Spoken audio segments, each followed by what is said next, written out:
Welcome to the Dream Life is Real Life podcast with your host, Hannah Hermanson, bringing you real-life stories of people who realized their dreams to educate and inspire you to create your legacy of abundance now.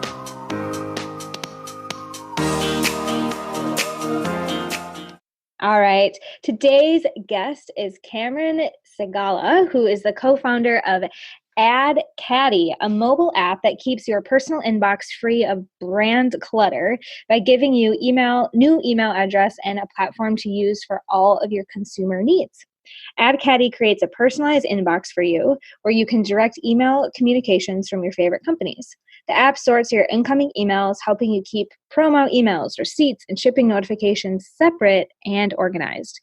Prior to AdKaddy, Cameron spent her corporate career working in sales and client management at Procter Gamble and two smaller CPG companies. Welcome to the show, Cameron. Thank you for having me, Hannah. And we were just chatting. You're coming all the way to us from Buenos Aires, right? I sure am, from Argentina. Oh my gosh. So I commented on having the strong Wi-Fi and having I'm a recovering digital nomad. Yes. But what has you down there? Just life and my path, and to the title of your podcast, trying to live my life full of abundance. So I was actually down in Buenos Aires in 2008 for study abroad when I was at USC. And when I left, I said, I'm going to move back one day. And 11 years passed. And I said, hey, you know what? I think it's time to go back and spend some time there. And I wasn't sure if that was going to be a temporary or permanent move, but I think it's going to be temporary because I am headed back home sometime this summer. Oh my gosh. So much in common. Study abroad, college. That was my first taste of like, ooh, I need to live like this. Right. Yeah. Where did you go? Well, I did a lot in college. So I didn't actually do like a study abroad. I taught English in Nepal, Kenya, the Dominican Republic, and Kenya. Amazing. Yeah. And the DR was like, okay, Latin America like has my soul. So I just spent a year living in Mexico and Guatemala, and so decided I think that was just not my forever place. I love it. Yeah, I love it. I mean, I think that something about the Latin culture, at least for me, it just has like a totally different heartbeat, and it's just, I just love it. Totally. Really love it. So I want to know a little bit more about this path, right? Because when I was in college, I thought I would just have to keep taking vacations, or maybe when I retired, I would be able to go back to these places. So how did you set yourself up for a life that allows you to spend months living in whatever country you want? Tell us your story. Sure. Yeah, that's a really great question, and one that is quite difficult to fit into a nutshell. However, I'll say this. I, like most people, I'm sure, spent the vast majority of my life fully focused on academics and career. I really spent my life fully focused on striving for excellence, first in school and of course my personal life, but then later on, really that shifted to my professional life, and my world just simply revolved around this academic and personal excellence. But at the same time, I found myself really striving, looking for that affirmation and approval from my family and my friends, my professors, and later on, of course, my colleagues and clients that came along with the jobs. And honestly, simply put, I was just always trying to be the best at whatever I was doing at the time. And of course, that's not an easy task. It can be quite demanding. The problem was, though, the hopes and expectations of other people, or at least what I thought their hopes and expectations were for me, were ultimately guiding a lot of my path and my decisions, rather than the things that really set my heart on fire. You know, those things that really excited me and really allowed me to live a life full of abundance. To be honest with you, I don't even think I knew what was important to me then. Mm-hmm. And so the result of all of that, of course, as you can probably imagine, is burnout. Mm-hmm. I will say this, don't get me wrong. I had an excellent education and corporate career. I received 2 degrees from USC. I had truly best-in-class training at P&G. I was able to manage some very large product portfolios and well-known clients. I also worked with and managed some truly, truly wonderful people in the corporate world. And I feel incredibly blessed to have been given those opportunities. However, I would say that about 18 months ago, after having gone through what was certainly the most difficult period of my time personally, period of my life, personally, I finally just decided to stop and to really take a step back and to dig in deep, I suppose, to figure out what was really important to me, to figure out what I loved, to figure out what I wanted my priorities to be. And I'll tell you, I mean, it wasn't an easy process. And in some ways, I'm still trying to figure that out each day. I'm sure you can relate on some level. I'm just nodding. Yeah. But I will say, to your question, what I do know today is that I want to control my own path, to control my own destiny, quite frankly, to control my own schedule. I don't want those things to control me. And it's really funny because when people hear my story and the career path that I've chosen, or in some ways has chosen me, or the fact that I'm living in Argentina working, they seem to be particularly inspired by this idea of actually owning your own destiny or controlling your own schedule. Imagine that. And ultimately loving your quote unquote job. But I will say, as cliche as this is going to sound, I've come to realize that I really just want to love and to own my life. There doesn't necessarily need to be this division between my personal life and my professional life. I can just love and own my life as a whole. Yes. And that's where I am today. I am currently living in Buenos Aires, and I am living the personal dream that I always had while still also living out the professional dream. And it's just such a beautiful thing. Oh my gosh. Okay. I am resonating in so many ways, like I said. So I similarly can relate, and some of the listeners have heard this, but that distinct moment in your life, for me, it was in therapy for an eating disorder, because like you, I had to be the best at everything, which also meant like the best at losing weight and counting calories. Of course. And so it manifested in that way for me for a while. And my therapist was like, is this really how you want to be remembered? Because I was defending myself. Like, nobody gets me. No one like thinks I'm as great as I think I don't even know what stories. And to be asked, like, how do you want to be remembered? I did not have a purpose for my life besides like balancing or juggling work and the gym and maybe some friends that could still stand hanging out with me at the time. And ever since then, that was about 5 years ago now. And ever since then, I've been in this evolution of understanding that there is no segmentation. I don't know. I think it is an academic thing where it's like you're good at science and then you're good at math and then now you have recess. But like to live this life that is really just blended as opposed to balance is also one of my goals. And absolutely.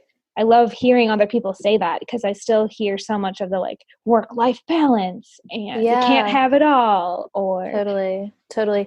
And I hear a lot of people talk about their side hustles and their passion projects, and all those things are so wonderful. And I totally understand and respect the fact that the majority of the people on this earth have your more average 9-to-5 jobs. I think as the years go by, people's schedules tend to become more flexible. People are telecommunicating more, able to work from home and whatnot. But I think for me, to your point, I just realized that I wanted it to be a full blend. I didn't want it to be, 9-to-5 was certainly not my schedule, but I didn't want it to be this, corporate life. Plus outside of that, I had to do what I liked, had to pursue my passion. on the Well, side. yeah, it's just not efficient. Like if you have to do 5 different things, why can't one of those things just check 5 Exactly. boxes of this is fun, this is healthy, this is Absolutely. helpful. Um, Absolutely. Okay, Cameron. So we're with you. All right, let's blend it. Let's just have fun all the time or whatever. Like, let's talk about some of the realities of Mm-hmm. transitioning from a predictable, when is the payday? Mm-hmm. These are the tasks I'm assigned to do inside of my corporate America gig into, creating an app. What was that Sure. transition like for you? Yeah. So I would say, of course, there are the realities, the financial realities of needing to be able to work and save to get to a point to where you can have some financial freedom that allows you to pursue this dream, because there was transition for me. However, I was super lucky in that I had a friend who also had a very similar professional background as me, which is in kind of that brand side, product side. And we both equally saw this frustration around email. And so, to be honest with you, AdKaddy was just born out of frustration with the overabundance of marketing emails that Mm-hmm. we receive on a daily basis. And it was just a simple thing. We saw a problem, one that really was highlighted in our workplaces, especially this attempt for brands to communicate with consumers, and then consumers wanting to hear from brands about the information they want, but they're being, bombarded with emails every day. And we just saw this issue and said, hey, let's go for it. And we put together a team, most of whom were willing to do this as a passion project and a side hustle, who have afforded me the opportunity to do this more as a full-time gig. And I'm super thankful for that. But yeah, that was really the start of it. It wasn't overly complex. And I know for some it is, but I was able to really kind of prepare myself in my corporate job financially to put myself in a position where I could sort of take the leap of faith. Yes. And what I love about you, Cameron, is that you weren't just at the water cooler complaining about emails, but you were innovating and you saw that problems are opportunities. And you obviously had people who trusted enough in your problem solving abilities to get on board. And so often I hear people who want to start a business, or they want to quit their job, or they want their side hustle to grow. And it's coming from this like desperation and honestly self-centeredness.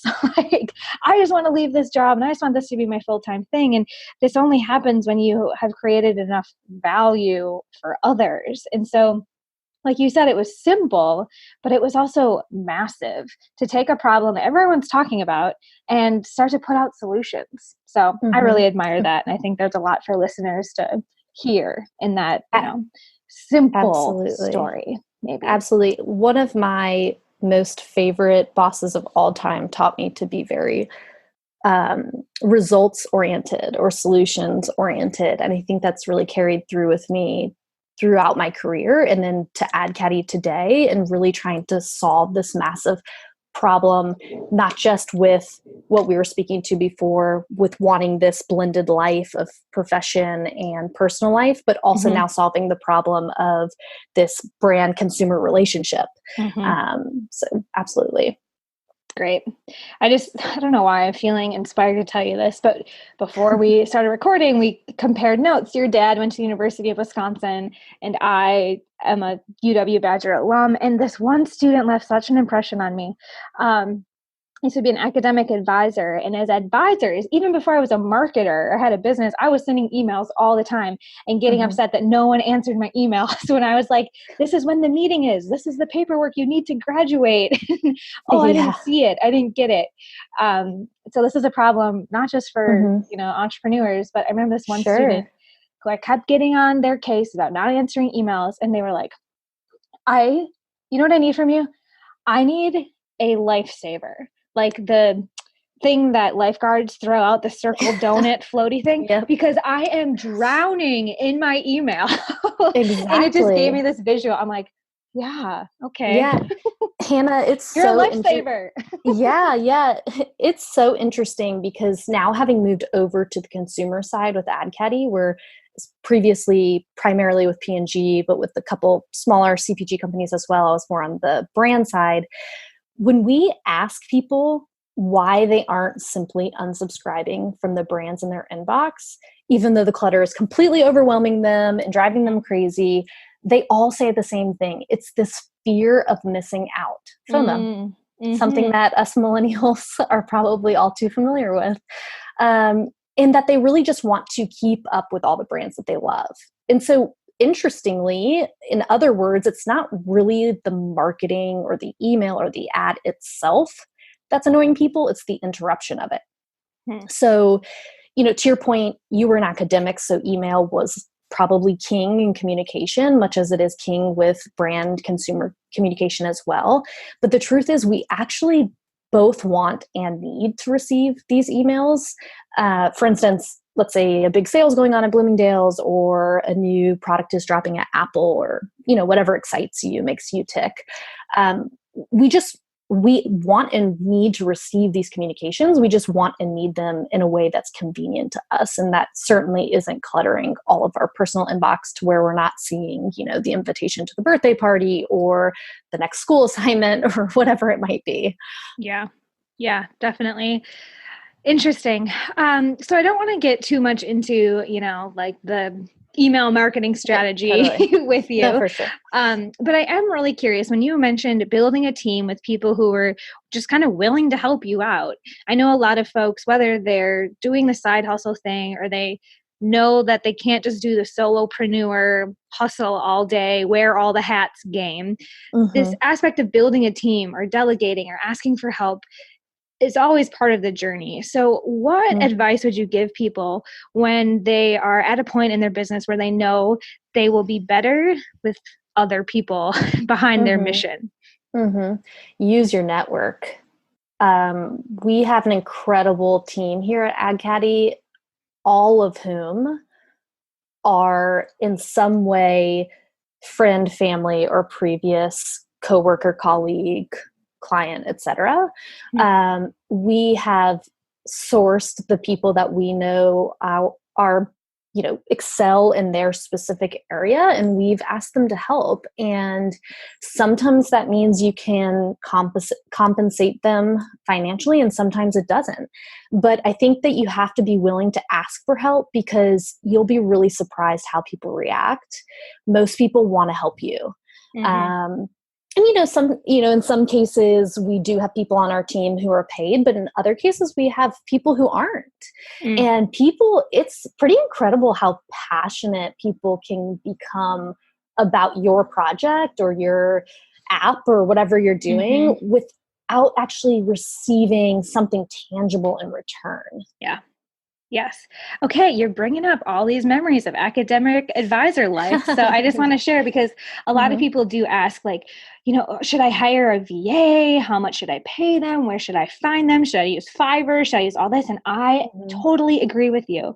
I love knowing, liking, and trusting the people that I'm going to be bringing on board and kind of showing the back end of things. So my first hire in my business was a VA sort of thing. And she actually, at the time, was working for me as a student. She was like our student intern doing marketing for this summer program we were launching at school. And her name also happened to be Hannah, which is just bizarre. But I was like, Hannah, like, this is going to sound crazy. I know you're graduating soon. Like, not many people here know this, but like, I want to be a life coach. And she's like, what? What's a life coach? I was like, we're in the cubicle, Hannah. And I gave her a book about some of the work I was doing. And she comes back a week later and she's like, oh my God, this is perfect. Like, I want to do it. I'm like, okay, but like, we still work here and you'd be my intern. Like, I think I paid her like $10 an hour or something. Sure. And she did that for a few months and it was great. And then she's like, okay, I want to do this for myself now. And then she became one of my like long-term clients. And so I think I just like sharing that story when people are like getting all technical about how to hire someone and the onboarding process. Sure. Like so often, especially when you're at the beginning stages, it has to be just this organic relationship-based agreement. So, yeah, I think when people are like-minded, it's easy. I think your friend obviously had similar goals and aspirations and curiosities to you. And so it was just a natural organic fit. And there doesn't always have to be, to your point, this like process or like check boxes you have to make in order for it all to work perfectly.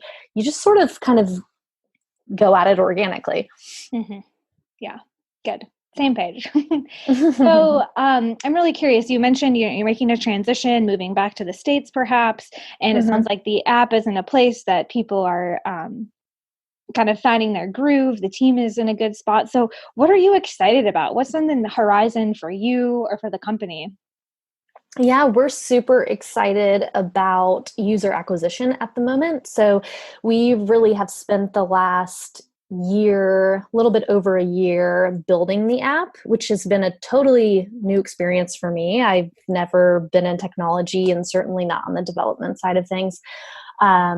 But now the app is fully functioning live. For the most part, most features are in place. Of course, like any other app or company, we continue to tweak. But we're really on this rise now to acquire new users and to really see what people love about the app, how it helps them in their lives, and to then take that feedback and continue to improve upon the app moving forward.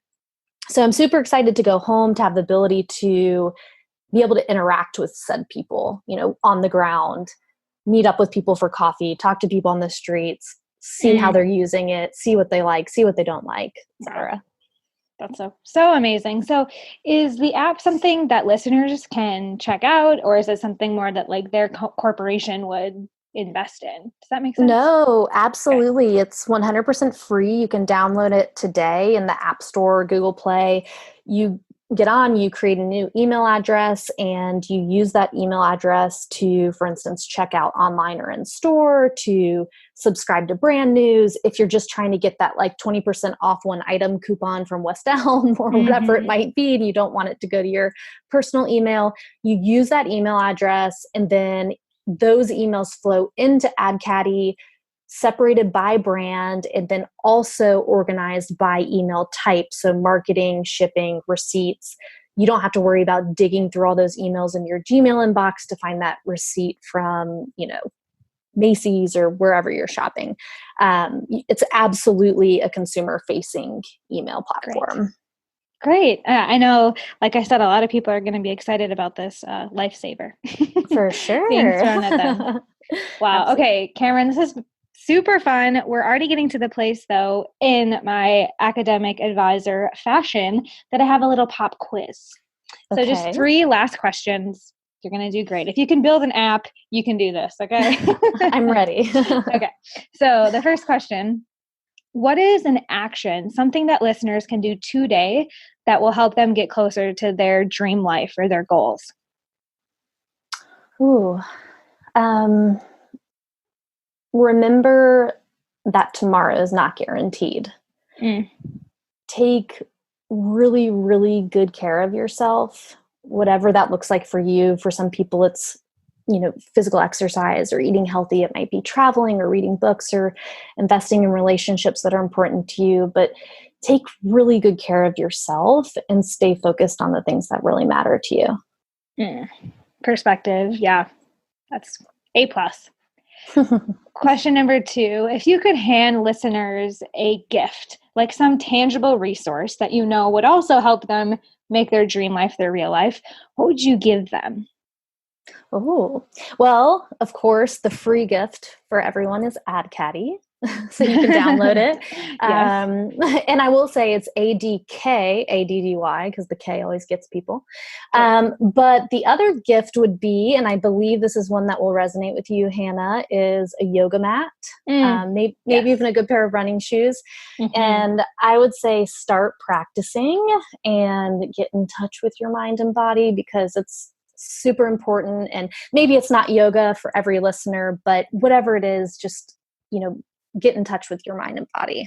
Yes, so true, right? Like the vessel, the body is all we have to be pursuing these other dreams. So that self-care piece. I'm with you.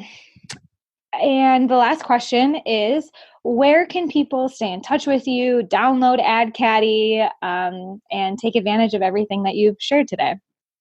Okay, you can download AdKaddy in the App Store or Google Play.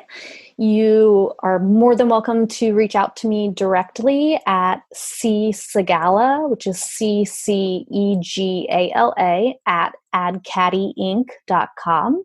Or you can go to adkaddy.com, ADKADDY.com, and follow us on Instagram, Facebook, etc. You can pretty much comment on anything on any of those channels and eventually get to me.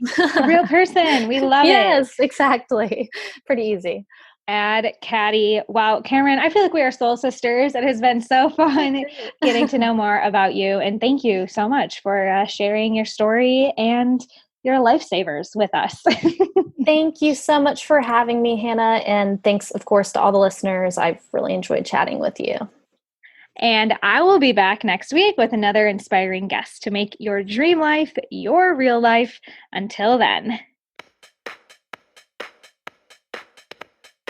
You've been learning how to make your dream life your real life with Hannah Hermanson.